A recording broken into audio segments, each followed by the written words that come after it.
नमस्कार दोस्तों, welcome back to our channel. Friends, मैं आप सबका अपने चैनल स्टॉक्स फॉर लाइफ पे बहुत स्वागत करता हूं। Welcome to STFL family.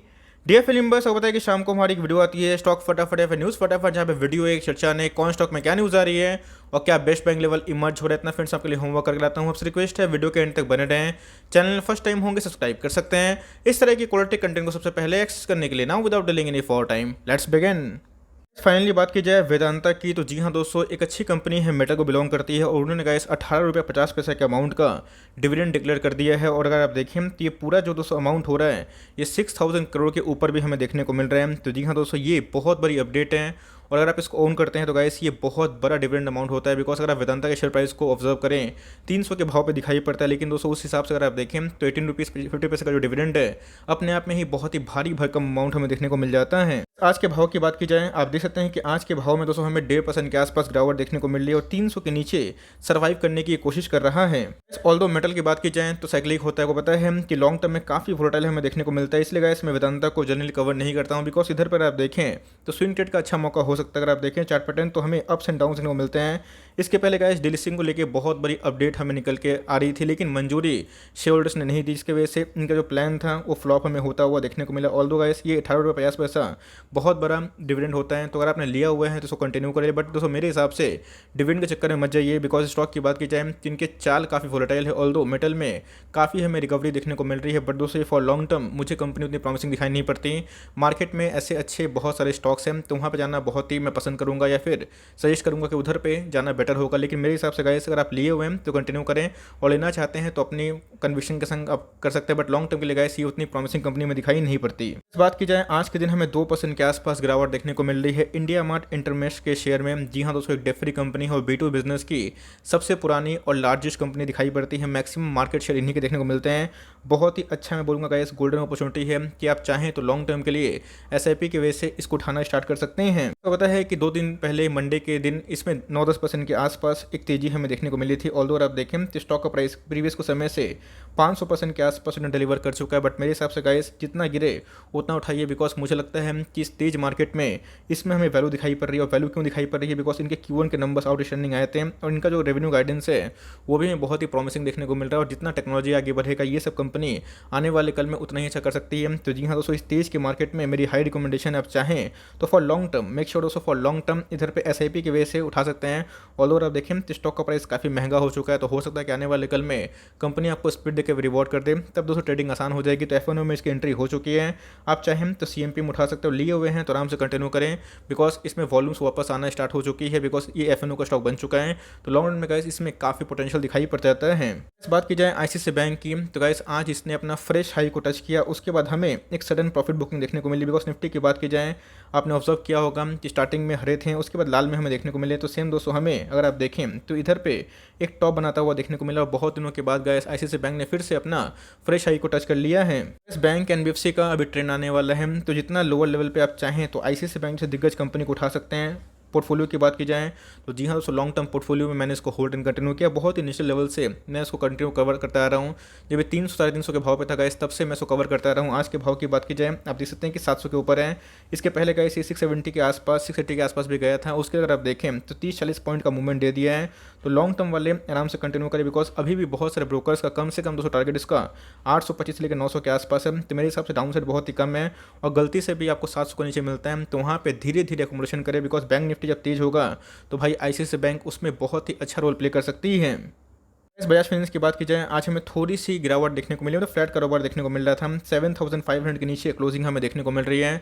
अच्छी बात है गाइस, ऐसे स्टॉक गिरते हैं तो थोड़ा मौका आता है। लेकिन जैसे बताया कि पहले से प्लान कर लीजिए कि कौन से लेवल्स में आपको उठाना है। मुझे लगता है 7200 से लेकर 7000 ये इनके अल्टीमेट एक सपोर्ट जोन आ सकते हैं। और इधर पे गाइस आप चाहें तो इक्का दुक्का स्टॉक लेके फॉर लॉन्ग टर्म उठा सकते हैं। मेरी बहुत ही एक पुरानी और फेवरेट लाइन है बजाज फाइनेंस को लेकर, मैंने बार बार रिपीट की है कि मार्केट को टाइम करना है कर लीजिए, इसको टाइम मत करिए। बिकॉज मैंने इसका मूवमेंट ऑब्जर्व किया है, जल्दी गाइस ये गिरता ही नहीं है और बहुत लोग वेट करते रह जाते हैं।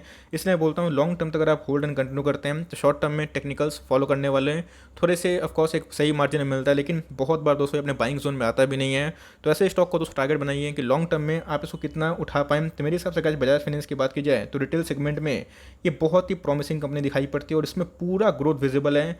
आने वाले कल में गाइस रिटेल का डिमांड और बढ़ने वाला है और मंदी के बाद आपको पता है कि जीडीपी का डेटा आया और अनुमान से वैसे ही लगभग देखने को मिला। और 292 के बाद 1992 के बाद ये सबसे ज़्यादा कॉन्ट्रैक्शन के बाद रिवर्सल वाला जीडीपी का डेटा था, जिसको मार्केट ने अचीवर भी किया और एक प्रॉफिट बुकिंग में देखने को मिली है। तो आने वाले कल में गाइस इसमें और भी तेज़ी आएगी और Q2 के नंबर्स के पहले जो रैली आनी थी शायद आ चुकी है। तो हो सकता है कि बहुत ऐसे ब्रोकर्स हैं जिनका मानना है ये शॉर्ट टर्म में गाइस 7900 के आसपास जा सकता है। बट मेरे हिसाब से आप एक लेवल डिसाइड करिए और उधर पे इसको SIP उठाइए। आने वाले 10 साल के लिए प्लानिंग करिए गाइस, आपको निराश नहीं करेगी। बिकॉज मुझे लगता है कि आने वाले कुछ सालों में बजाज फाइनेंस पुराने से रिटर्न दे पाए फिर ना दे पाए, लेकिन फिर भी आपको कंजर्वेटिव वे से 25 से 30% के सालाना रिटर्न जरूर जनरेट कर पाएगी। क्या आप मुथूट फाइनेंस को भूल गए? नहीं दोस्तों, इसको भूलने की गलती मत करिएगा। मुथूट फाइनेंस की बात की जाए तो बहुत ही अच्छा बाइंग लेवल्स पे अवेलेबल है। आज के भाव की बात की जाए तो फ्लैट कारोबार देखने को मिल रहा था, 1520 के आसपास दिखाई पड़ रहा है। जितना गिरे उतना उठाइए। मुथूट फाइनेंस की बात की जाए तो हमारा एसटीएफएल का टॉपिक नहीं सुपर टॉपिक है। ऑल्दो आप देखें तो पहले से वॉल्यूम लॉस हमें देखने को मिल रहे हैं। बट दोस्तों Q2 के नंबर्स एकदम कंपनी ने गाइडलाइन कर दिया है कि 15% जो CAGR ग्रोथ है वो Q1 में नहीं हो पाया था, जिसकी वजह से मनापुरम फाइनेंस और मुथूट फाइनेंस में गिरावट हुई थी। लेकिन दोस्तों प्रिपेयर हो जाइए और मुझे लगता है कि CMP में उठा सकते हैं। बहुत अच्छा सपोर्ट लेवल है 1400 के 50 के आसपास, 1470 के आसपास उधर मिले तो दबोचिएगा। लॉन्ग टर्म तो जितने बने रहेंगे दोस्तों उतना आपको रिवॉर्ड दे सकती है। लॉरस लैब की बात की जाए ये भी बहुत ही हाई ग्रोथ वाली कंपनी है और बात की जाए API में बहुत ही अव्वल दावेदारी पेश करने वाली कंपनी है। आज के भाव की बात की जाए तो 1% का डाउन साइड दिखा रहा था। मुझे लगता है कि अगर आप डीवीएस लैब अफोर्ड नहीं कर पाते हैं, आपको प्राइस महंगा लगता है, तो लॉरस लैब आप चाहें तो ऑफकोर्स कर सकते हैं। याद रखिएगा दोस्तों इसमें जो रिटेल एंट्री है वो काफ़ी हद तक ज़्यादा देखने को मिलती है, तो ये एक रिस्क है। लेकिन कंपनी का जो ग्रोथ है, जो प्लान है, बहुत ही शानदार हमें देखने को मिलता है। लॉरस लैब की बात की जाए, जब मैंने एंट्री की थी आपको बताया था उधर से प्राइस काफ़ी महंगा हो चुका है, लेकिन मेरे हिसाब से आने वाले कल में और भी ग्रोथ होगी। प्लेस की जो समस्या थी अभी ना के बराबर हमें देखने को मिल रही है। तो कंपनी ने अपने सारे जो गिरवी रखे हुए शेयर्स हैं उसको छुड़वा लिया है और ये इनके लिए बहुत ही बूस्ट है। इसके पहले गाइस कंपनी ने 1:5 का स्पीड दिया था, उसका किसको पता था कि फिर से रॉकेट बन जाएगा। और जितने भी API वाली कंपनी है वो बहुत ही अच्छा ग्रोथ मेंटेन कर रही है।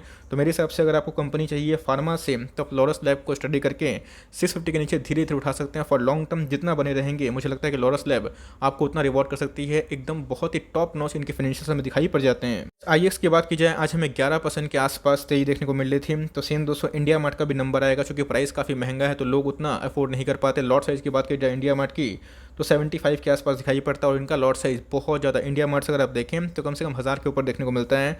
तो वैसे अगर आप देखें तो F1O के बाद जो हमें अनुमान था कि तेजी आएगी, सेम हमें 11% के आसपास सही देखने को मिल रही है। आप देख सकते हैं कि इसको मैं क्या बोलूँ, candle if a candle I don't understand, because एकदम खंबा बना हुआ है। तो मेरे हिसाब से फ्रेश एंट्री करना थोड़ा सा भी के टाइम में अवॉइड कर सकते हैं। ऑल्दो अगर आप चाहें तो इधर पे SIP के बेसिस को स्टडी कर सकते हैं। बट मेरे हिसाब से जो मोनोपोली बिजनेस हैं जहाँ पे अभी के टाइम में मार्जिन मिल रहा है, ये भी एक डेट फ्री कंपनी है लेकिन काफ़ी रनअप हो चुका है।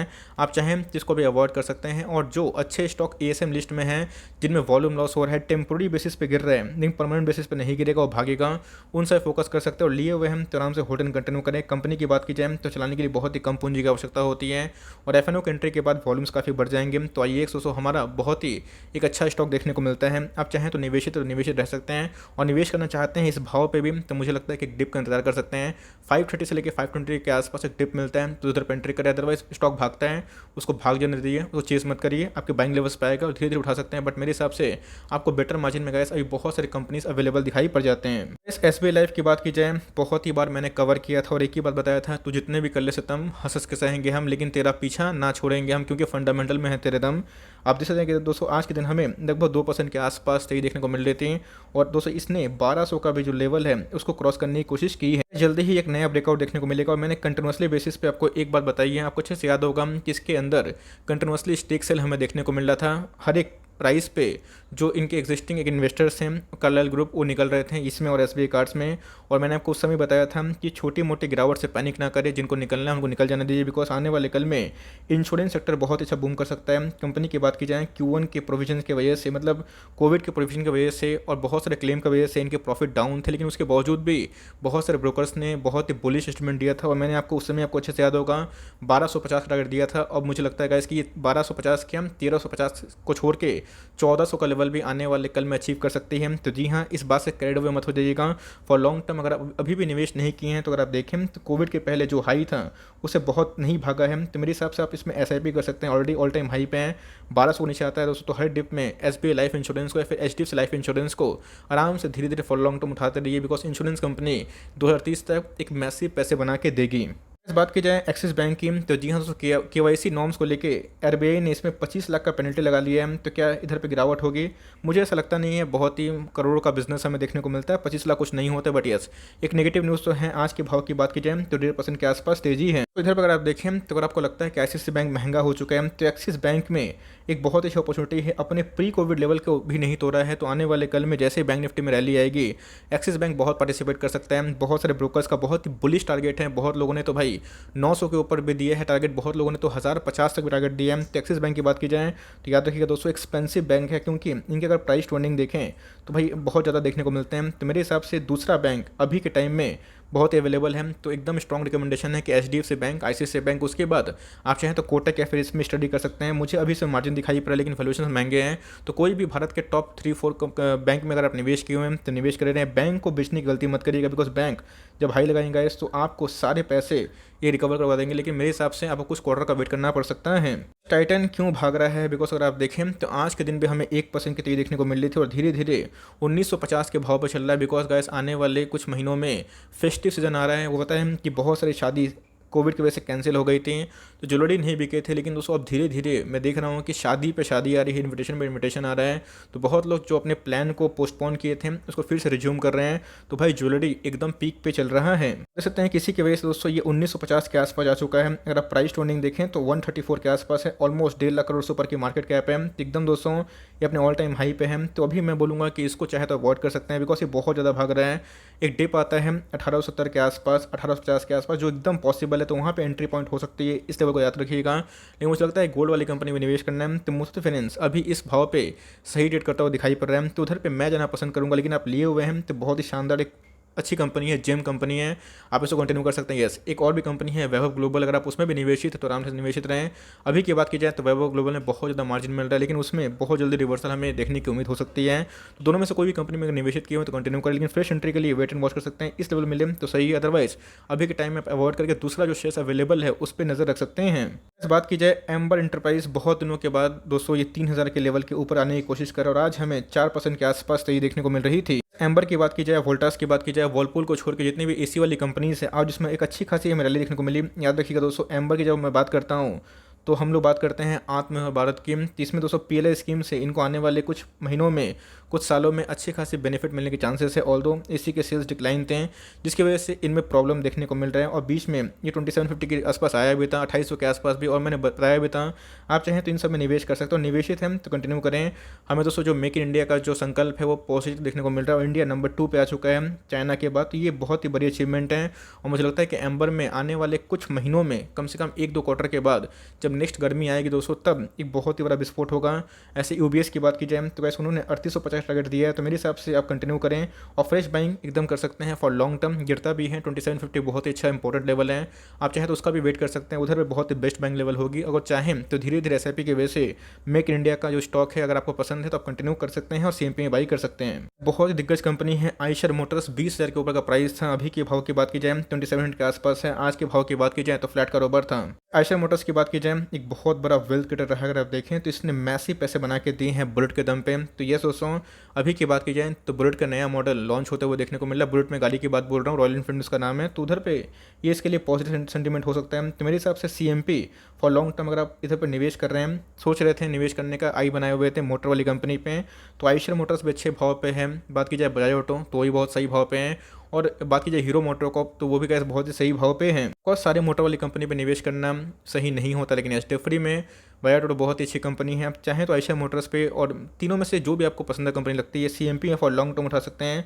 ऑल्दो ऑटो के जितने भी स्टॉक्स है अभी डाउन है, लेकिन आने वाले कल में रिकवरी जरूर होगी। फेस्टिव सीजन ऑन है। तो मेरे हिसाब से ये छोटी सी अपडेट थी जहाँ पर रॉयल एनफील्ड को लेके एक बड़ी अपडेट देखने को मिली। आई होप मेरे एफर्ट आपको अच्छा लगा। वीडियो अच्छी लगी तो लाइक कर दिएगा, और चैनल फर्स्ट टाइम होंगे तो याद से सब्सक्राइब करना भूलिएगा। फर्दर कोई डाउट उसको ड्रॉप कर सकते हैं, कुछ रिव्यू चाहिए उसका नाम ड्रॉप करना भूलिएगा। I would love to make a video on your demand. Guys मिलते हैं जल्दी ही, तब तक के लिए bye. Thanks for listening friends, God bless you all.